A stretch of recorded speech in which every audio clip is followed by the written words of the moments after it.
Hello जो आप सभी का हमारे यूट्यूब चैनल SSR विद्या केंद्र पर स्वागत है। जैसा कि आज की क्लास में हम जो पढ़ने वाले हैं प्रश्नावली 3.3 का क्वेश्चन नंबर 2 का सेकंड पार्ट से स्टार्ट करने वाले हैं। तो इससे पहले जो है प्रश्नावली 3.2 का क्वेश्चन नंबर 1 और क्वेश्चन नंबर 2 का पहला पार्ट जो हमने खत्म कर लिया, ठीक है। तो आज हम जो है क्वेश्चन नंबर 2 के सेकंड पार्ट से स्टार्ट करने वाले हैं, वो भी किससे हल करने वाले हैं, विलोपन विधि से। और विलोपन विधि से हल करने के लिए आपको ये तीन चीजें पता होनी चाहिए कि चर तथा उनके गुणांक समान होने चाहिए।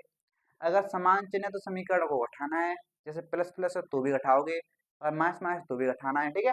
अगर अलग अलग चिन्ह हो तो जैसे प्लस माइनस हो तो आपको जोड़ना है समीकरणों को। तो अगर बात करें इस क्वेश्चन की तो इसमें क्या दे रखा है कि 5 वर्ष पूर्व यानी कि 5 साल पहले नूरी की आयु सोनू की आयु की 3 गुनी थी, ठीक है।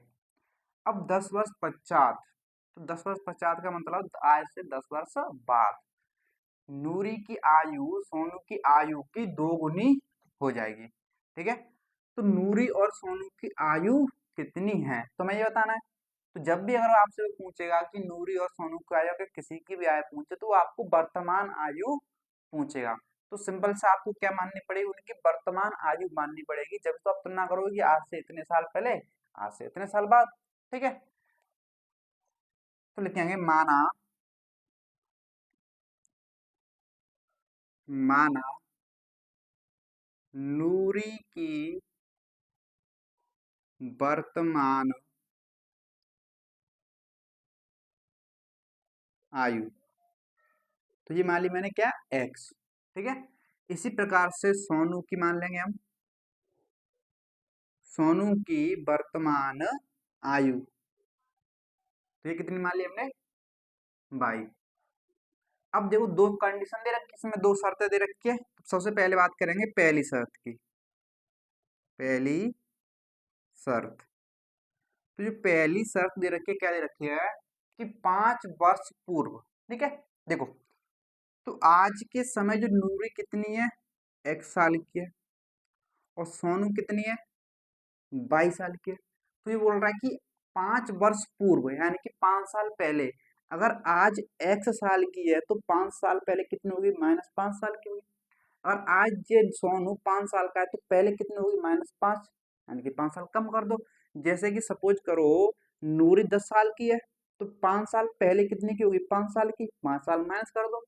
ऐसे अगर मान लो सोनू है 25 साल का तो 5 साल पहले कितने का होगा, -5 कर दो, 20 साल का। इसी तरीके से हमें नहीं पता कि ये कितने का है, ये x का, ये y का, तो 5 कम कर दोगे तो 5 साल पहले की उम्र आ जाएगी। समझ रहे हो कि नहीं समझ रहे हो, ठीक है। तो ये तो उनकी आ गई 5 साल पहले की उम्र। अब उसने बोला है कि 5 वर्ष पूर्व नूरी की आयु, ये रही नूरी की आयु सोनू की आयु की, सोनू की आयु की, किसकी आयु की, सोनू की। तो की जगह पे क्या आएगा, गुणा, क्यों, आयु की 3 गुनी, क्या बोल रहा है, गुनी, तो क्या होगा, गुणा, कितने गुना हो जाएगा, 3 गुना, और गुनी करते क्या हो जाएगी हमारी, बराबर हो जाएगी। अब यहाँ पे जो बनेगा इसको पहले कर लो हल। तो x-5 बराबर 3 का गुणा करो तो कितना हो जाएगा, 3y-15 हो गया। अब एक तरफ चरों को ले लो, एक तरफ संख्याओं को ले लो। तो x 3y इधर को लेके आओ तो -3y हो जाएगा, बराबर, उधर तो -15 है ही। अब जो -5 इधर को जाएगा तो हो जाएगा ये +5। अब यहाँ पे देखो ये क्या बच रहा, x -3y बराबर -15 में से +5 गया तो कितना बचा, -10। तो ये जो आया हमारा, ये बन गया समीकरण नंबर 1, ठीक है। तो पहली शर्त से हमने समीकरण निकाल लिया। अब निकालें दूसरी शर्त से। तो दूसरी शर्त को कहाँ पे किया जाए बताओ, फिर जगह नहीं बचेगी ना, ठीक है। यहाँ पे कर लेते हैं, तो उठाना पड़ेगा और कुछ नहीं है। तो पहली शर्त ये होगी। अब आते हैं दूसरी शर्त, दूसरी शर्त पर। तो दूसरी शर्त में जो बोल रहा है, क्या बोल रहा है कि 10 वर्ष पश्चात, यानी कि आज जो है उनकी आयु 1 साल है नूरी की, और सोनू की आज जो उम्र है 22 साल है। तो आज से 10 वर्ष बाद कितनी हो जाएगी, 10 साल बढ़ जाएगी दोनों की। तो दोनों की उम्र 10 साल बढ़ा दो, बढ़ा दी। तो नूरी की आयु, ठीक है, सोनू की आयु की, सोनू की आयु ये है, तो सोनू की आयु की 2 गुनी हो जाएगी, कितनी हो जाएगी, 2 गुनी। तो सोनू की आयु का 2 गुना करो तो क्या हो जाएगा जी, बराबर हो जाएगा। अब यहाँ पे जो है x प्लस के 10 बराबर 2 से गुणा करो तो कितना आएगा, 2y प्लस के 10 दूनी 20। तो एक तरफ लो चरों को, तो x 2y इधर को आएगा तो माइनस के 2y बराबर उधर कितना है 20, और 10 इधर को आएगा तो माइनस के 10 हो गया, यानी कि x माइनस 2y बराबर कितना बचा, बीच में 10 गया तो 10 बचा। तो ये आ गया मेरा क्या, समीकरण नंबर 2। ठीक है, अब ये समीकरण 1 है, ये समीकरण 2 है। तो इनमें देखोगे विलोपन विधि से हल करो, या तो x को गायब करोगे या y को गायब करोगे। अगर y को गायब करो तो यहाँ पे y के गुणांक 2 है, यहाँ पे y के गुणांक 3 है, यानी कि अलग अलग है, तो सेम करना पड़ेगा, यानी कि गुणांक सेम होने चाहिए। लेकिन यहाँ पे x का गुणांक 1 है, यहाँ पे भी x का गुणांक 1, यानी x का गुणांक सेम दे रखा है। इसको गायब करो ना, अब इसको गायब करो तो इसके चिन्ह क्या है, यहाँ पे प्लस का, यहाँ पे भी प्लस का, यानी कि दोनों जगह प्लस का है। जब प्लस प्लस का होगा तो समीकरण को क्या करना है, घटाना है। क्या करोगे, समीकरणों को घटाओगे, तो सिंपल घटा लो। तो समीकरण 1 में से घटा दो समीकरण 2 को, और कोई गुणा तो करना नहीं क्योंकि गुणांक पहले से ही सेम है इनके। ठीक है, घटाओ। तो x माइनस 3y बराबर माइनस के 10 में से घटाओगे समीकरण 2, x माइनस 2y बराबर के 10। अब जब आप घटाओगे तो आपको चिन्ह बदलने पड़ेंगे, ये प्लस का हो जाएगा किसका, माइनस का, और ये माइनस का हो गया प्लस का, और ये प्लस के 10 हो गया किसका, माइनस के। देखो प्लस के x माइनस के x कैंसिल, कटेगा कि नहीं कटेगा। अब देखो ये प्लस की 2y, ये माइनस की 3y, ये प्लस की 2y, ये माइनस की 3y, तो 3y में से 2y गया, एक तो बचा माइनस के y बचा ना, कितना बचा, माइनस के 1y। क्यों, बड़ी किसके, माइनस की। अब बराबर में देखो, माइनस के 10, ये भी माइनस के 10, तो माइनस के 20 हो गया, और माइनस से दोनों तरफ क्या जाती कैंसिल, तो y बराबर कितना आ गया 20। तो y का तो मान आ गया 20, और y कौन था, सोनू, और सोनू की उम्र, वर्तमान उम्र कितनी आ गई, 20 साल। अब निकालनी नूरू की, तो आप समीकरण इस 1 में रखो चाहे समीकरण 2 में रखो, कोई दिक्कत वाली बात है नहीं। तो आप रख दो समीकरण 1 में ही रख दो। ठीक है, कि समीकरण 2 में रखें, ऐसा करो समीकरण 2 में रख लो। तो समीकरण 2 में रख लो, क्या दिक्कत है। तो मेरे ख्याल से आप समीकरण 1 में रखो, ठीक है, छोड़ो। तो बाई का मान समीकरण 1 में रखें। समीकरण 1 क्या है मेरा, एक्स माइनस 3y बराबर माइनस के 10, यही है। तो x माइनस 3 गुणा y का मान कितना आएगा, 20 बराबर कितना है, माइनस के 10। तो x बराबर 20 के 60 माइनस के बराबर क्या है, माइनस के 10। अब x का मान निकालो तो माइनस 60 उधर को जाएगा तो प्लस के 60 हो जाएगा, ये माइनस के 10 है, प्लस के 60 ये हो गया। अब देखो x बराबर प्लस के 60 में से माइनस 10 गया तो प्लस के 50 बचा, तो x का मान कितना आ गया, 50। और x क्या था, नूरी की वर्तमान आयु कितनी आ गई, 50, और सोनू की वर्तमान आयु कितनी आ गई, 20। तो इस तरीके से हम इस क्वेश्चन को हल कर सकते हैं। तो इसमें बस समीकरण बनाना आना चाहिए, आप समीकरण बनाना सीख गए तो इन क्वेश्चन में कुछ भी नहीं है। और ऐसा क्वेश्चन जो हमने 3.2 में भी किया था। ठीक है, तो ये क्लियर है, 3.3 का क्वेश्चन नंबर 2 क्लियर है। तो अब चलते इसके तीसरे पार्ट की तरफ। अब देखिए आपके सामने जो है क्वेश्चन नंबर 2 का तीसरा पार्ट दे रखा है। अगर तीसरे पार्ट की अगर बात करें तो क्या दे रखा है कि 2 अंकों की एक संख्या के अंकों का योग कितना है, 9 है। ठीक है, तो इस संख्या का 9 गुना संख्या के अंकों को पलटने से बनी संख्या का 2 गुना है। तो वह संख्या हमें ज्ञात करनी है, तो वो संख्या हमें क्या करनी है, ज्ञात करनी है। और वो संख्या कितने अंकों की है, 2 अंकों की है। कितने अंकों की है, 2 अंकों की। ठीक है, अब 2 अंकों की संख्या के अंकों का योग 9 है, कितना है 9। जैसे कि एक संख्या 2 अंकों की कितनी, 72, तो इसके जो अंक हैं 7 और 2 हैं, और इसके अंकों का योग कितना है, 9 है कि नहीं है। ऐसे मैंने एक और संख्या लिखी 54, तो 54 जो है इसके अंकों का योग करो कितना आएगा, 9 आएगा। जब आप संख्या को पलटनेंगे, इस संख्या को पलटोगे 54 को तो क्या बन जाएगी, 45 बन जाएगी। ऐसे 72 को जब आप पलटोगे तो क्या बन जाएगी, 27 बन जाएगी। समझ रहे हो नहीं समझ रहे हो, पलटने का मतलब 54 को पलटोगे तो 45 बन जाएगा। अंक यानी कि अंक आपस में इस तरह बदल लेंगे पलटने में। समझ रहे हो नहीं समझ रहे हो इतना। अगर इतना समझ रहे हो तो हमें वो संख्या पता ही नहीं है कितनी है। ऐसे तो 9 अंकों का योग बहुत सारी संख्याओं का आ जाएगा, तो हमें वही संख्या ज्ञात करनी है जो सवाल बात कर रहा है। तो सिंपल सा क्या करेंगे, माना, क्या लिखेंगे, माना संख्या, माना संख्या एक्स वाई है। जिसमें इकाई का अंक y है, दहाई का अंक क्या है, x है। ठीक है, पता है ना, जो पहला अंक होता है इकाई का अंक होता है, दूसरा अंक होता है दहाई का।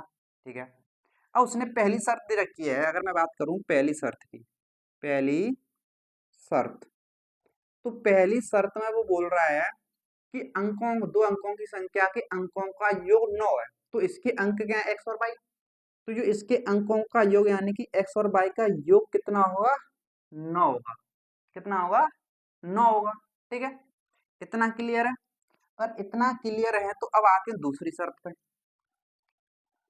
अगर बात करें अब दूसरी शर्त की, किसकी बात करें, दूसरी शर्त, तो दूसरी शर्त क्या बोल रही है कि इस संख्या का 9 गुना, जो संख्या दे रखी है हमें एक्स वाई, ठीक है, का 9 गुना, संख्या का 9 गुना संख्या के अंकों को पढ़ने से बनी संख्या। जब आप संख्या के अंक पलटो तो क्या बनेगी, बाई एक्स बनेगी ना। तो बनी संख्या का 2 गुना, इसका 2 गुना है, यानी कि इस संख्या का 9 गुना संख्या के अंकों को पढ़ने पर बनी संख्या का 2 गुना है। 2 गुना करो तो क्या हो जाए, बराबर हो जाएंगे। ठीक है, तो वह संख्या याद करनी, सिंपल। ठीक है, अब यहाँ पे देखिए, आप यहाँ पे ऐसा नहीं कर सकते कि 9 से गुणा करो तो इसमें तो हो गया 9x वाई, उधर हो गया 2x वाई। नहीं है, बाई एक्स कुछ भी लिखो, ठीक है, नहीं तो जाए हमारा गलत। तो करना कैसे वो आपको समझना है। तो इस सवाल में आपको एक चीज ध्यान रखनी है, तो हमें वो संख्या हमें पता ही नहीं है। ठीक है, तो अगर कोई भी जो संख्या होती है, जैसे सपोज करो मैंने लिखी है आपके सामने 72, जो पहला अंक होता है वो होता है इकाई का अंक, और जो दूसरा अंक होता है वो होता है दहाई का अंक। तो आपने बचपन में जो विस्तृत रूप लिखना सीखा होगा संख्याओं का, यानी कि जो इकाई का अंक होता है उसमें कितने से गुणा करते हैं, उसमें 1 से गुणा करते हैं, और जो दहाई का अंक होता है उसमें कितने से गुणा करते हैं, दहाई के अंक में, तो आप बोलोगे उसमें गुणा करते हैं किससे, 10 से। अगर सैकड़ा का अंक होता तो उसमें किससे गुणा करते, 100 से गुणा करते। ठीक है, समझ रहे हो नहीं समझ रहे हो। तो इसी तरीके से जब इसका विस्तृत रूप लिखोगे तो क्या करोगे, दो में यानी इकाई का अंक 2 है, इसमें कितने से गुणा करो, 1 से, तो 2 ही रहेगा। फिर लगाते हैं प्लस। अब ये दहाई का अंक है 7, इसमें किससे गुणा करोगे, 10 से, 10 से गुणा करोगे कितना आएगा, 70। तो 70 प्लस कितना होगा, 72 ही तो होगा, तो 17 और 2, तो ये आ गया इसका विस्तृत रूप। ये क्या है, विस्तृत रूप है। तो ये आपने बचपन में निकालना सीखा होगा। तो ट्रिक तो ये है कि पहली संख्या को जैसा का तैसा लिखो, फिर प्लस लगाओ, और फिर दूसरी संख्या लो, इससे पहले कितनी संख्या है, 1 है तो 1 जीरो लगाओ। ये तो ट्रिक है, लेकिन आपको यहाँ पे ये रखना है, याद रखना है कि इकाई अंक में 1 से गुणा करेंगे, दहाई के अंक में 10 से गुणा करेंगे। ठीक है, तो इसी तरीके से यहाँ पे जो एक्स वाई दे रखा है, जो संख्या है, इसको हमें विस्तृत रूप में लिखना पड़ेगा यहाँ पे। तो यहाँ पे इकाई का अंक बाई है, तो इकाई के अंक में 1 से गुणा करोगे तो बाई ही रहेगा, फिर प्लस लगाओगे। दहाई का अंक क्या है, एक्स है, तो एक्स में दहाई के में कितने से गुणा करोगे, 10 से, तो कितना हो जाएगा जी, 10x हो जाएगा। तो इसको इस तरीके से विस्तृत रूप में आपको लिखना पड़ेगा, तब आप करोगे। और इंटू में कितना है, 9, बराबर, इंटू में कितना है, 9, बराबर बाई एक्स, ये संख्या है, इसका इकाई का अंक कितना है, एक्स है, और इकाई के अंक में 1 से गुणा करो तो एक्स में 1 से गुणा करो तो एक्स ही रहेगा, प्लस। अब बाई क्या है, दहाई का अंक है यहाँ पे, तो दहाई के में 10 से गुणा करो तो कितना हो जाएगा, 10 बाई। ठीक है, अब गुणा में कितना है, 2, इसके पूरे के गुणा में कितना है, 2। ठीक है, अब यहाँ पे सॉल्व करो, तो 9 से गुणा करो तो कितना हो गया, 90x, प्लस 9 से गुणा करो तो कितना हो गया, 9y, बराबर 2 से गुणा करो कितना हो गया, 20y, प्लस 2 से गुणा करो कितना हो गया, 2x। तो इस तरीके से हमने सॉल्व कर लिया। अब एक तरफ क्या ले लो, चरों को ले लो, सभी को ले लो, आओ। तो 90x, 20, 2x इधर को लेके आओगे तो माइनस के 2x हो जाएगा। अब प्लस के 9y है, तो 20y को इधर को लेके आओगे तो माइनस के 20y हो जाएगा, और बराबर में ये सभी इधर को आ गए तो रह के आ गया उधर 0। ठीक है, अब देखो यहाँ पे, तो 90x में से 2x गया तो कितना बचा, 88x।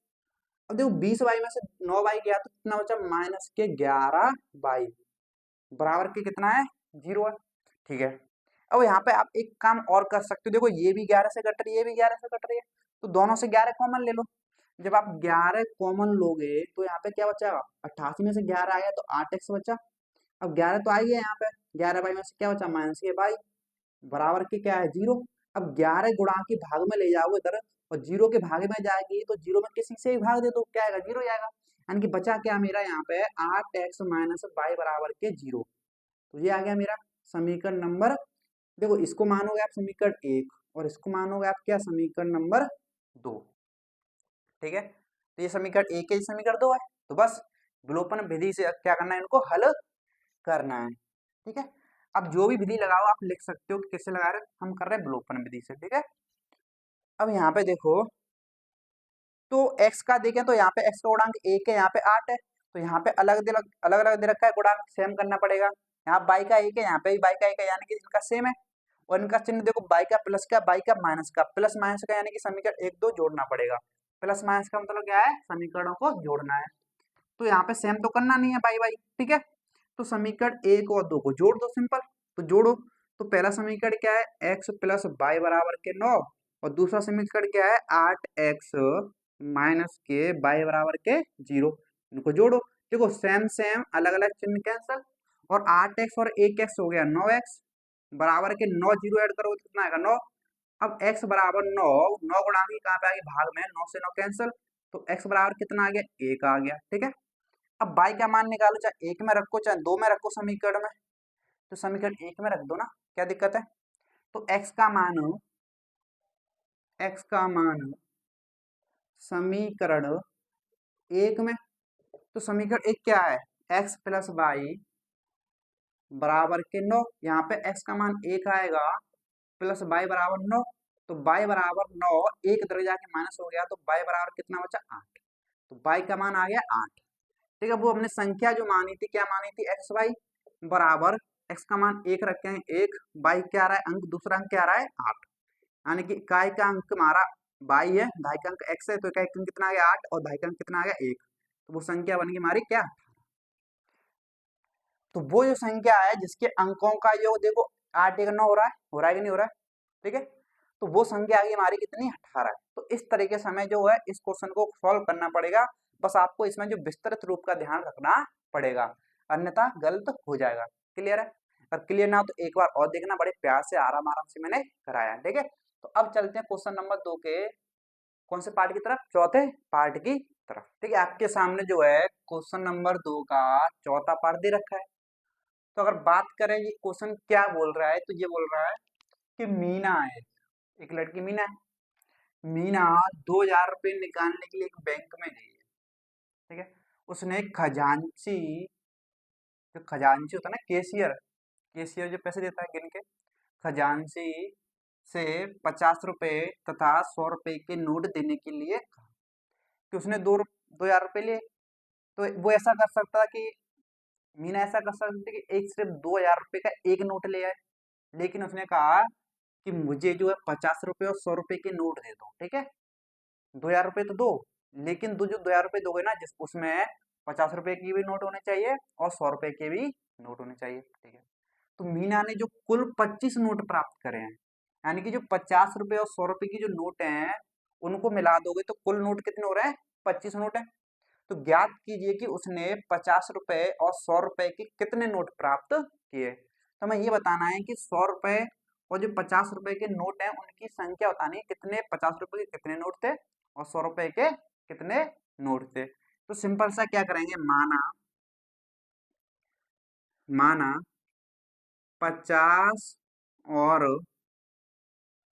100 रुपए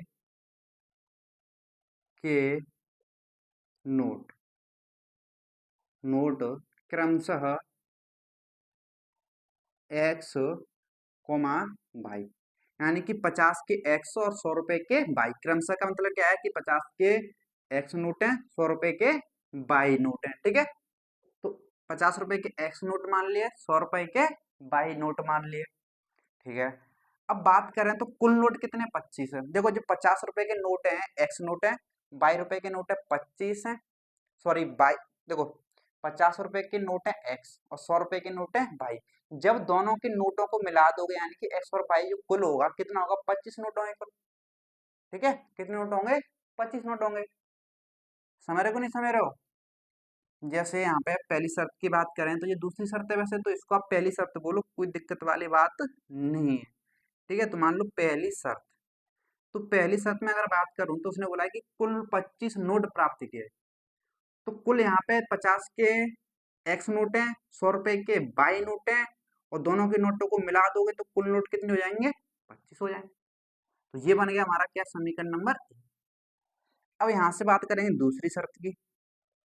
दूसरी शर्त, तो दूसरी शर्त की अगर बात करूं तो उसने कुल कितने पैसे निकाले? 2000 रुपए निकाले। कुल पैसे निकाले 2000। तो जैसे सपोज करो आपके पास है 20 रुपए के 5 नोट हैं, तो आपके पास कितने रुपए होंगे? तो सिंपल सा गुणा करोगे ना, तो 20 पंजे 100 रुपए होंगे। कितने रुपए होंगे? 100। ऐसे आपके पास 50 रुपए के कितने नोट हैं? 50 रुपए के एक्स नोट है, तो आपके पास कितने रुपए होंगे? 50 इंटू एक्स, यानी कि 50 से एक्स रुपए होंगे। गुणा ही तो करोगे ना, 20 रुपए के 5 नोट है 100 रुपए, 50 रुपए के एक्स नोट है कितने हो जाएंगे? 50 एक्स, गुणा करोगे। तो सिंपल सी अगर बात करें तो 50 रुपए के एक्स नोट है, तो 50 रुपए के एक्स नोटों के कुल रुपए कितने हो जाएंगे? 50 एक्स। अब ऐसे ही 100 रुपए के बाई नोट है, तो इनका जो पैसे होगा कितना होगा? 100 बाई हो जाएगा ना। और जब इन दोनों को पैसों को मिला दोगे तो कुल पैसे कितने हो जाएंगे? 2000। 2000 ही तो निकाल के ला रही है ना, 50 और 100 रुपए के नोटों को मिला दोगे तो कितने पैसे बटेंगे? 2000। सिंपल। समझ में आया कुछ? इतना समझ आ गया? अभी मैं इसको समीकरण 2 नंबर नहीं मानूंगा। क्यों? ये भी 50 से कट रहा है, ये भी 50 से कट रहा है, ये भी 50 से कट रहा है। तो 50 ले लो यहाँ पे कॉमन। देखो इस पूरे में से इधर की साइड में से 50 कॉमन आ गया। 50 कॉमन आ गया तो क्या बचा? यहाँ से 50 आ गया तो x बचा, यहाँ से 100 में से 50 आ गया तो 2y बचा। ठीक है, बराबर। अब यहाँ पे उधर क्या है? 2000। आप चाहो तो ऐसे भी कर सकते हो कि x प्लस 2y बराबर 2000, और बट्टे में जो 50 है गुणा की कहाँ पे आ गई? भाग में। देखो 0 से 0 गया, 5 से इसको सॉल्व करो 40 बार कट गया, यानी कि x प्लस 2y बराबर कितना आ गया? 40 आ गया। अब जो जो आया है इसको मानूंगा मैं समीकरण नंबर 2। अब ऐसा मैंने क्यों किया? अगर यहाँ पे अगर मैं दोनों को सॉल्व करने बैठता तो मुझे देखो यहाँ पे एक है, यहाँ पे 50 है गुणांक अलग अलग एक्स का, यहाँ पे देखो बाई का गुणांक अलग अलग है, सेम करने पड़ते। लेकिन अब देखो एक्स का गुणांक क्या आ गया? सेम सेम हो गया, एक एक। यहाँ पर बाई का देखो अलग अलग है, लेकिन कोई जरूरत नहीं है, एक का बराबर हो गया ना एक्स का, बस इसीलिए मैंने सॉल्व ऐसे किया। ठीक है, अब क्या करेंगे? देखो तो इनका गुणांक सेम है, ये प्लस प्लस की है, जब प्लस प्लस की है तो दोनों समीकरण को घटाना पड़ेगा। क्या करना पड़ेगा? दोनों समीकरणों को घटाना पड़ेगा। तो क्या करेंगे? समीकरण एक में से समीकरण दो को घटा दो। समीकरण दो को घटा दो, या आप क्या करो, समीकरण दो में से समीकरण एक को घटा दो। तो ये बड़ी संख्या 2y है, तो 2y यानी कि बड़ी में से छोटी घटाया करो। ठीक है, तो ऐसा करो समीकरण दो में से एक को घटाओ, यानी कि बड़ी में से छोटी घटा दो। ठीक है, तो माइनस का नहीं आएगा फिर। ठीक है, यहाँ पे देखो समीकरण दो में से घटाओ, तो समीकरण दो क्या है? x प्लस 2y बराबर 40 में से आप घटाओगे पहला समीकरण, यानी कि x प्लस y बराबर के 25। जब आप घटाओगे तो चिन्ह क्या होते हैं? बदलते हैं। तो ये प्लस का माइनस क्या हो जाएगा? प्लस का ये भी माइनस का, ये प्लस का ये भी माइनस का। ठीक है, अब देखो प्लस प्लस प्लस माइनस के एक्स एक्स कैंसिल। अब देखो प्लस के 2y में से माइनस के बाई गया तो बाई बचा। अब ऐसे 40 में से माइनस के 25 गया तो कितना बचा भाई? 15 बचा ना। कितना बचा? 15। तो बाई का मान कितना आ गया? 15 आ गया। तो बाई क्या था? 100 रुपए के नोट थे भाई, तो 100 रुपए के नोटों की संख्या कितनी आ गई? 15। अब 50 रुपए के नोटों की निकाल लो। आप समीकरण किस में रखो? समीकरण दो में रखो या समीकरण एक में? तो समीकरण एक में रखूंगा, सिंपल सी बात है। तो बाई का मान समीकरण एक में, तो समीकरण एक क्या है मेरा? x प्लस बाई बराबर 25। तो यहाँ पे जो बाई का मान आएगा 15, तो x प्लस बाई का मान आ गया 15 बराबर 25। तो x बराबर 25, 15 जरा के माइनस हो जाएगा ना, तो x बराबर 25 में 10 गया तो कितना बचा? सॉरी 15 गया तो कितना बचा? 10। तो x का मान कितना आ गया? 10। x क्या था? 50 रुपए के नोटों की संख्या। ठीक है, तो 50 रुपए के नोट आ रहे हैं 10, और 100 रुपए के नोट आ रहे हैं 15। और दोनों नोटों को मिला दोगे, सभी नोटों को कुल कितने हो जाएंगे 25। सिंपल। तो ये हमारा आ गया आंसर। तो इस तरीके से हमें इस क्वेश्चन को सॉल्व करना है। बताओ कुछ है सॉल्यूशन में? नहीं है ना। ये लैंग्वेज कितनी भी बड़ी दे दे, बस आपको समीकरण बनाना आ गया, फिर क्वेश्चन में कुछ बचता ही नहीं है। समझ को नहीं समझ, कुछ दम नहीं है। ठीक है, इतना क्लियर है? अगर इतना क्लियर है तो अब चलते हैं हम क्वेश्चन नंबर 2 के 5वें पार्ट की तरफ। अब जो देखने वाले हैं क्वेश्चन नंबर 2 का 5वां पार्ट, जो 5वां क्वेश्चन है इसका भाग है उसको। ठीक है, देखो आपको देखने में तो क्वेश्चन बड़ा लग रहा है, लेकिन जब एक बार आप समीकरण बनाना सीख गए ना तो फिर इसमें कुछ है नहीं। बस आपको समीकरण बनाना सीखना है और कुछ नहीं। ठीक है, तो अगर बात करें तो क्वेश्चन बोल क्या रहा है वो पढ़िए पहले। तो क्वेश्चन बोल रहा है कि किराए पर पुस्तक देने वाले किसी पुस्तकालय का प्रथम 3 दिनों का एक नियत किराया है। ठीक है, तो प्रथम 3 दिनों का नियत किराया है। तो नियत किराया का मतलब क्या है? जैसे अगर आप लाइब्रेरी में बुक लेने गए, ठीक है, लाइब्रेरी में आप बुक लेने जा रहे हो, तो वहां से कोई बुक लेके आ रहे हो, तो उसने बोला कि अगर 3 दिन के लिए ले जा रहे हो तो 3 दिन के लिए आप मान लो 100 रुपए है। 3 दिन का जो किराया है मान लो 100 रुपए। कितना है? 100 रुपए है। अगर तुम इससे ज्यादा रखोगे, जैसे 3 दिन के लिए आपका पूरा हो गया, अब आप चौथे दिन भी रख रहे हो तो आपको एक्स्ट्रा पैसे देने पड़ेंगे। तो दिन के हिसाब से, जैसे एक दिन एक्स्ट्रा हुआ तो आपको 10 रुपए देने पड़ेंगे। अब एक दिन और एक्स्ट्रा हुआ, आपको 10 रुपए और देने पड़ेंगे। एक दिन एक्स्ट्रा हुआ तो आपको 10 रुपए और देने पड़ेंगे। तो टोटल जो है 3, 4, 5, 6 दिन के कितने देने पड़ेंगे आपको? यहाँ से यहाँ तक कितने दिन हो गए? 6 दिन। तो कितने देने पड़ेंगे? 100, 110, 120, 130। समझ रहे हो नहीं समझ रहे हो? तो ये तो फिक्स है कि 3 दिन के लिए जाओ तो 100 देने ही पड़ेंगे। लेकिन 4 दिन हो गए तो आपको 10 एक्स्ट्रा और देने पड़ेंगे। 5 दिन हो गए तो 10 एक्स्ट्रा और देने पड़ेंगे। एक दिन और बढ़ा के तो एक्स्ट्रा और देने पड़ेंगे। समझ रहे हो नहीं समझ रहे हो? तो यही उसने क्वेश्चन में बोला है, एक नियत किराया है तो उसके बाद प्रत्येक अतिरिक्त दिन का अलग किराया है। जैसे अतिरिक्त दिन 3 दिन के बाद अतिरिक्त दिन चौथा दिन हो गया ना, ऐसे 5वां अतिरिक्त दिन है, 6वां भी अतिरिक्त दिन है। तो क्या देना पड़ेगा? अतिरिक्त दिन का अलग किराया देना पड़ेगा, यानी कि 10-10 अलग अलग किराया देना पड़ेगा। ठीक है, तो सरता ने 7 दिनों तक एक पुस्तक रखने के लिए 27 रुपए अदा किए। तो सरता ने 7 दिनों, यानी कि जो नियत किराया है, नियत दिन है, 3 दिन से ज्यादा के लिए ले रही है, तो नियत किराया से ज्यादा रुपए देने पड़ेंगे ना। पुस्तक रखने के लिए 27 रुपए अदा किए, जबकि सूसी, सूसी है क्या? सूसी ही है, देखो जरा। हाँ, सूसी ही है यार, नाम पता नहीं कैसा है। ठीक है, जबकि सूसी ने एक पुस्तक 5 दिनों तक, है ना, रखने के लिए 21 रुपए अदा किए। अब ये 3 दिन से ज्यादा, 5 दिन के लिए, 3 दिन से कितने ज्यादा के लिए? 2 दिन ज्यादा ले लिए इसने। ठीक है, तो नियत किराया जो था प्रत्येक अतिरिक्त दिन का किराया ज्ञात कीजिए। तो सिंपल सा, इसमें कुछ भी नहीं है। देखो, तो मान लेंगे, माना, लिखेंगे माना,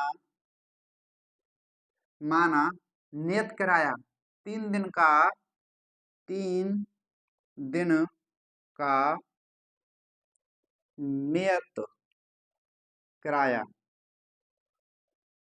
माना कितना है? X रुपए। कितना है? X रुपए। और अतिरिक्त दिन का किराया, प्रत्येक अतिरिक्त दिन का बात करें तो मान लो अतिरिक्त दिन का किराया, तो ये माना मैंने 22 रुपए। ठीक है, पहली शर्त की इसमें दे रखी है, पहली शर्त, जो पहली शर्त है वो है क्या? कि कौन जा रहा है किराए पर पुस्तक देने के लिए पुस्तकालय प्रथम 3 दिनों का? ठीक है, तो शर्त, हाँ ये, तो शर्ता ने 7 दिनों तक एक पुस्तक रखने के लिए 27 रुपए अदा किए। तो शर्ता जो 7 दिन के लिए, देखो 3 दिन के लिए नियत किराया तो कितना? X रुपए। 3 दिन का तो नियत किराया हो गया कितना? X रुपए। ठीक है ना, ये तो 3 दिन का है। देखो सिंपल समझना, सिंपल सी बात, 3 दिन, 3 दिन प्लस 7 दिन की बात कर रही, तो 3 दिन ये हो गए नियत वाले, और 4 दिन एक्स्ट्रा है। 4 दिन क्या है? अतिरिक्त हो गए ना, फिर 4 दिन अतिरिक्त हो गए इसके, जब तो 3 और 4 मिला के टोटल 7 दिन होंगे ना। तो इनका मिला के जो रुपए अदा कर रही है, कितने रुपए अदा कर रही है? 27। ठीक है, तो 3 दिन का तो फिक्स है x रुपए प्लस, और 4 दिन का अतिरिक्त, तो अतिरिक्त दिन का किराया 22 रुपए, यानी एक दिन का, ध्यान समझना, एक दिन, यहाँ पे लिख सकते हो कि यहाँ लिखो मत, कोई दिक्कत वाली बात नहीं है। तो अतिरिक्त दिन का किराया कितना है 22, तो एक दिन का अतिरिक्त 22 दोगे तो 4 दिन का अतिरिक्त कितना दोगे 4/22 बराबर कितना है 27। इस तरीके से समीकरण आपका बनेगा। तो ये आ गया समीकरण 1। बड़ी प्यार से आराम आराम से बता रहा हूँ, क्यों? क्योंकि इनका समीकरण बनाने में बच्चों को दिक्कत होती है, ठीक है, सॉल्व करने में कोई दिक्कत नहीं है। अब दूसरी शर्त की बात करेंगे। दूसरी शर्त, तो दूसरी शर्त जो दे रखी है, क्या दे रखी है वो आपको समझना है कि सुशी ने एक पुस्तक 5 दिनों तक रखने के लिए 21 रुपए अदा किए। अगर ये 5 दिन के लिए रख रही है तो 3 दिन तो लिए क्या हो गए, नियत दिन वाले हो गए ना, और इन नियत दिन से 2 दिन एक्स्ट्रा रख रही है, 2 दिन अतिरिक्त रख रही है, और इनका जो किराया दे रही है 5 दिन का, कितना दे रही है 21 रुपए दे रही है। कितने रुपए दे रही है 21। तो 3 दिन का नियत किराया x प्लस, और एक दिन का अतिरिक्त है y, तो 2 दिन का अतिरिक्त हो जाएगा 2y बराबर कितना दे रही है 21। ठीक है, तो ये बन गया हमारा समीकरण 2। अब देखो यहाँ पे, तो समीकरण 1 और 2 हल करोगे विलोपन विधि से, तो जिनके गुणांक सेम दे रखे हैं, जैसे y का 4 है, y का 2 सेम नहीं है, लेकिन यहाँ पे देखो x का 1 है, यहाँ पे x का 1 है, तो इनको गायब करो ना। तो क्या करोगे, तो समीकरण 1 और 2 में देखो x भी प्लस का, ये भी x प्लस का, जब प्लस प्लस का है तो आपको घटाना पड़ेगा, ठीक है।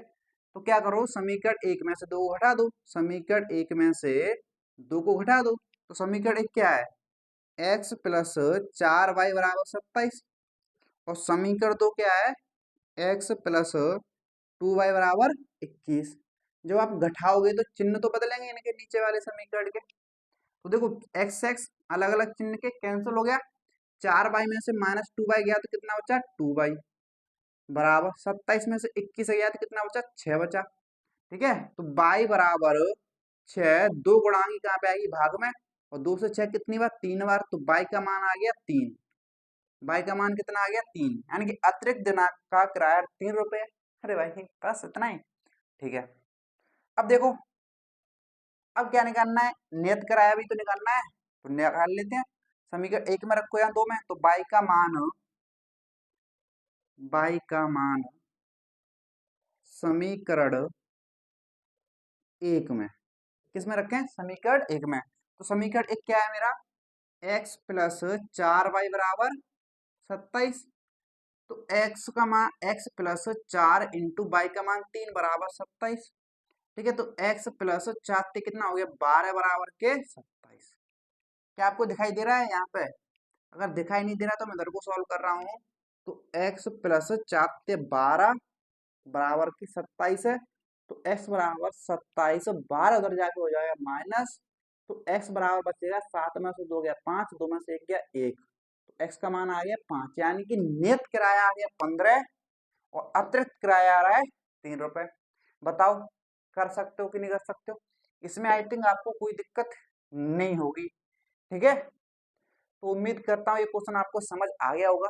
अगर कोई भी डाउट हो तो एक बार और रिपीट करना, क्लियर हो जाएगा, ठीक है। तो अब देखो इस वीडियो में जो है हमने प्रश्नावली 3.2 का क्वेश्चन नंबर 2 के सारे जो है जो पार्ट दे रखे जैसे भाग दे रखे तो हमने सारे खत्म कर लिए हैं, यानी कि प्रश्नावली 3.3 हमारी हो गई है कंप्लीट। अब बच्चे हैं 3.3 के उदाहरण, ठीक है। तो उनके लिए मैं एक अगली वीडियो बना दूंगा नेक्स्ट, तो उसमें खत्म कर देंगे। तो आज इस वीडियो को इतना ही रखेंगे। अगर आज की क्लास आपको पसंद आई तो कमेंट में लिखना नेक्स्ट क्लास, ठीक है। तो कमेंट में जरूर बताना कि क्लास कैसी आई, आपको पसंद आई कि नहीं आई। पसंद आए तो वीडियो को लाइक कर देना और दोस्तों के साथ शेयर कर देना। चलिए मिलते हैं लास्ट क्लास के साथ इस चैप्टर की, ठीक है। धन्यवाद।